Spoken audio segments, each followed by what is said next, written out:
रामायण के इस ट्रेलर में सबसे बड़ी हिडन डिटेल्स कोई वेपन, क्रिएचर या कैरेक्टर कैमियो नहीं है। सबसे बड़ी डिटेल है दो राज्याभिषेक। एक राज्याभिषेक उस इंसान का जिसने अपने ही भाई का राज्य छीन लिया और दूसरा राज्याभिषेक उस इंसान का जिसका अपना राज्य उसे छीन लिया गया, लेकिन फिर भी उसने किसी से कुछ नहीं छीना। एक तरफ रावण है, दूसरी तरफ राम। दोनों बहुत शक्तिशाली है, दोनों के सामने पूरी सेनाएं टिक नहीं पाती, लेकिन दोनों ने अपनी ताकत के साथ जो रास्ता चुना वही तय करता है कि एक रावण क्यों बना और दूसरा राम। और शायद यही ट्रेलर में दिखाई देने वाले टू पाथ्स यानी दो रास्तों का असली मतलब है। ट्रेलर की शुरुआत रावण से होती है। वो एक विशाल दरवाजे के सामने खड़ा है। उसके शरीर पर किसी राजा वाली भारी ज्वेलरी या मुकुट नहीं है। उसका लुक एक ऐसे योद्धा जैसा है जो लंबी तपस्या के बाद वापस लौटा हो और अब अपनी नई ताकत को आजमाने जा रहा हो। वो दरवाजा तोड़कर अंदर घुसता है। सामने पूरी आर्मी खड़ी है, लेकिन रावण ना रुकता है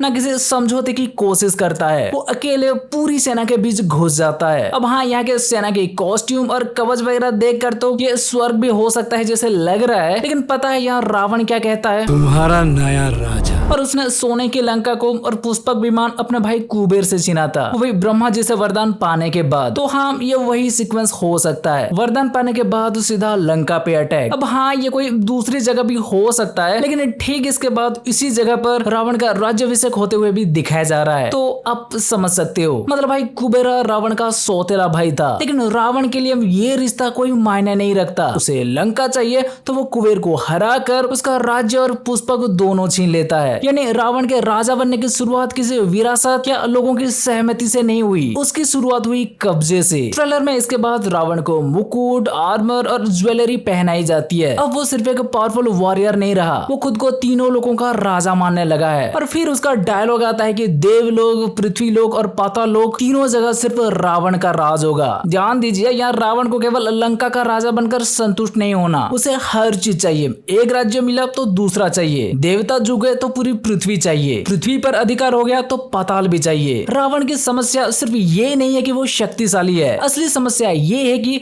उसकी इच्छा की कोई सीमा नहीं है। उसे जो भी अच्छा लगता है वो उस पर अपना अधिकार समझने लगता है। लंका पसंद आई, छीन ली। पुष्पक पसंद आया, छीन लिया। तीनों लोग चाहिए, युद्ध शुरू कर दिया। और आगे चलकर जब उसे माँ सीता चाहिए होंगी तो वो उन्हें भी उनकी इच्छा के खिलाफ छीन कर ले जाएगा। यानी ट्रेलर की शुरुआत लंका पर कब्जा और आगे होने वाली सीता हरण दो अलग घटनाएं जरूर है, लेकिन दोनों के पीछे रावण की सोच एक ही है, जो भी मुझे चाहिए वो मेरा है। अब ट्रेलर अचानक रावण की दुनिया से राम की दुनिया में आता है। राजा दशरथ पुत्र का मिष्टि यज्ञ करते हैं और उसके बाद राम, भरत, लक्ष्मण और शत्रुघ्न का जन्म होता है। बड़े होकर राम भी एक एक्स्ट्राऑर्डिनरी वॉरियर बनते हैं। वो आंखों पर पट्टी बांधकर केवल आवाज सुनते हुए निशाना लगा सकती है। महर्षि विश्वामित्र उन्हें बला आतिवला जैसी विद्याएं और अस्त्रों का ज्ञान देते हैं। वो ताड़का, मारीच और सुबाहु जैसे राक्षसों का सामना करती है। सीता स्वयंवर में जिस शिव धनुष को बड़े बड़े राजा तक हिला नहीं पाए, राम उसे उठाकर तोड़ देते हैं। मतलब ताकत राम के पास भी रावण से कम नहीं है, लेकिन फर्क यह है कि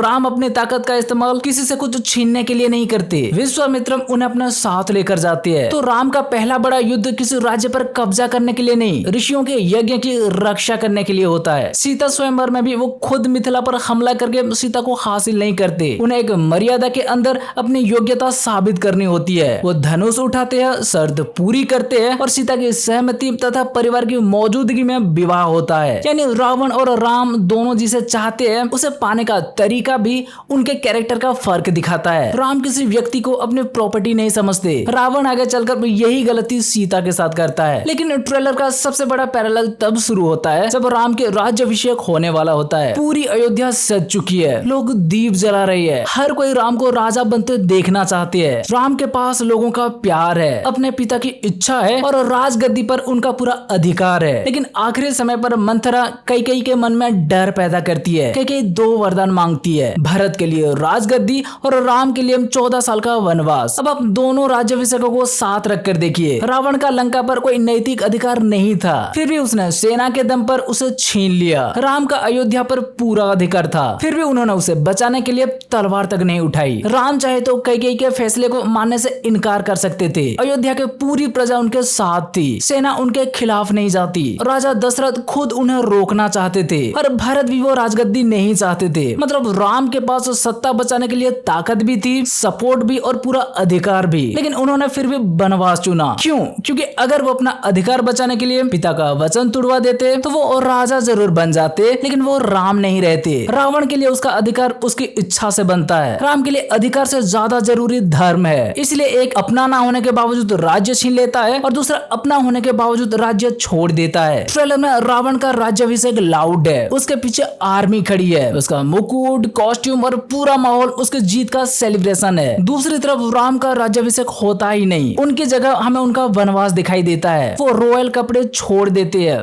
महल छोड़ देते हैं, सिंहासन छोड़ देते हैं और सीता तथा लक्ष्मण के साथ जंगल की तरफ निकल जाते हैं। अयोध्या की भीड़ उनके रथ के पीछे दौड़ती है, चारों तरफ लाइट्स दिखाई देती है और पूरा दृश्य किसी नदी में बहते हुए दियों जैसा लगता है। लेकिन ये सेलिब्रेशन नहीं है, ये विदाई है। रावण के राजा बनने पर उसकी आर्मी उसके सामने झुकती है, राम के राजा ना बनने पर भी पूरी अयोध्या उनके पीछे चल पड़ती है। यही दोनों की लीडरशिप का फर्क भी दिखाई देता है। रावण के पास लोग है क्योंकि उसके पास पावर है, राम के पास लोग है क्योंकि उनके पास लोगों का विश्वास है। रावण का राजा डर से चलता है, राम बिना राजा बने भी लोगों के राजा है। इसके बाद ट्रेलर दोनों की ताकत का एक और पैरेलल दिखाता है। रावण अकेला देवताओं की विशाल सेना के सामने खड़ा होता है, वो ऐरावत जैसे दिव्य क्रिएचर पर हमला करता है और इंद्र की ताकत को चुनौती देता है। दूसरी तरफ राम वनवास के दौरान अकेले 14,000 राक्षसों के सामने खड़े दिखाई देते हैं। पहली नजर में दोनों सीन्स एक जैसे है, एक योद्धा और सामने हजारों दुश्मन, लेकिन दोनों युद्ध की वजह बिल्कुल अलग है। रावण देवताओं से इसलिए लड़ता है क्योंकि उसे तीनों लोगों पर कब्जा करना है। राम खर, दूषण और उनकी आर्मी से इसलिए लड़ते हैं क्योंकि जनस्थान में रहने वाले ऋषियों, सीता और दूसरे निर्दोष लोगों की रक्षा करनी है। रावण की लड़ाई जीत और कब्जे के लिए है, राम की लड़ाई रक्षा के लिए है। रावण के लिए शक्ति का मतलब है दूसरों को अपने नीचे दबाना, राम के लिए शक्ति का मतलब है दूसरों के सामने ढाल बनकर खड़ा होना। यही कारण है कि ट्रेलर में रावण के सीन्स ज्यादा एग्रेसिव और विजुअली पावरफुल महसूस होते हैं। वो दरवाजा तोड़ रहा है, सेना कुचल रहा है, ऐरावत पर हमला कर रहा है, एक विशाल जानवर को अपने दहाड़ से शांत कर रहा है, जबकि राम ज्यादातर समय शांत दिखाई देते हैं। वो आदेश सुनते हैं, वनवास स्वीकार करते हैं, अपने पिता को जवाब देते हैं, लोगों की रक्षा के लिए लड़ते हैं। इसलिए ट्रेलर देखने के बाद कई लोगों को लग सकता है कि रावण राम पर भारी पड़ रहा है, लेकिन शायद मेकर्स जानबूझकर दोनों की शक्ति को अलग तरीके से दिखा रहे हैं। रावण की शक्ति बाहर दिखाई देती है, राम की शक्ति उनके कंट्रोल में है। रावण हर किसी को यह साबित करना चाहता है कि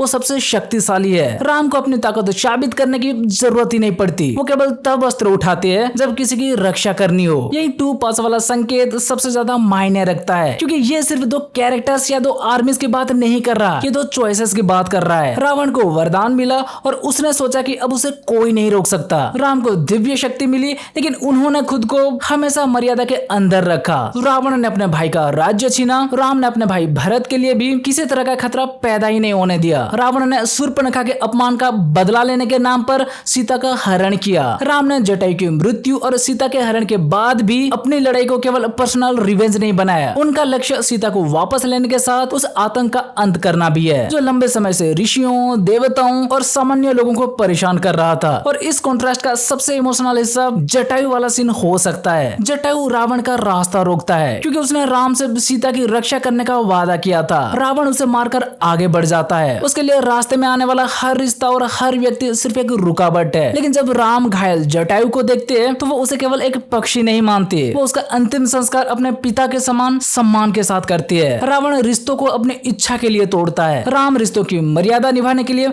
अपना सब कुछ छोड़ती है। इसलिए राम और रावण का फर्क केवल गुड और इविल का सिंपल फर्क नहीं है। दोनों पढ़े लिखे हैं, दोनों दिव्य अस्त्रों का ज्ञाता है, दोनों बड़े योद्धा है, दोनों के पास लीडरशिप और एक्स्ट्राऑर्डिनरी पावर है। लेकिन भाई ताकत किसी इंसान को महान नहीं बनाती, वो अपनी ताकत का इस्तेमाल किस लिए करता है वही उसका असली कैरेक्टर तय करता है। रावण ने पावर को अपना अधिकार समझा, राम ने पावर को अपनी जिम्मेदारी समझा। रावण के लिए दुनिया उसके सामने झुकने के लिए बनी है और राम खुद झुककर भी धर्म को ऊपर रखती है। रावण राजा बनने के लिए राज्य छीनता है, राम राज्य छोड़कर भी लोगों के दिलों के राजा बने रहते हैं। और शायद इसीलिए ट्रेलर की पूरी कहानी का सबसे सही मतलब एक लाइन में यही है, दोनों के पास दुनिया बदलने की ताकत थी, लेकिन एक ने दुनिया को अपना बनाना चाहा और दूसरे ने दुनिया को बचाना चुना। इसलिए 2 पाथ्स केवल राम और रावण के 2 अलग रास्ते नहीं है। ये ट्रेलर ऑडियंस से भी एक सवाल पूछ रहा है, असली ताकत क्या है? दूसरों से सब कुछ छीन लेना या सब कुछ छीन जाने के बाद भी अपने धर्म और कैरेक्टर को ना छोड़ना? रावण ने लंका जीत ली, राम ने खुद को जीत लिया और आखिर में शायद यही जीत दोनों की किस्मत का फैसला करने वाली है। ठीक है, तो भाई बस ये थी रामायण के ट्रेलर में छिपे 2 पार्ट्स और राम रावण के असली फर्क पर हमारी छोटी सी एनालिसिस। अब आपको ट्रेलर में राम और रावण में से किसका प्रेजेंटेशन ज्यादा पावरफुल लगा, नीचे कमेंट करके जरूर बताना। बाकी अगर ये वीडियो अच्छा लगा हो तो वीडियो को लाइक, शेयर और चैनल को सब्सक्राइब कर दो। चलो फिर मिलते हैं अगले वीडियो में, बाय।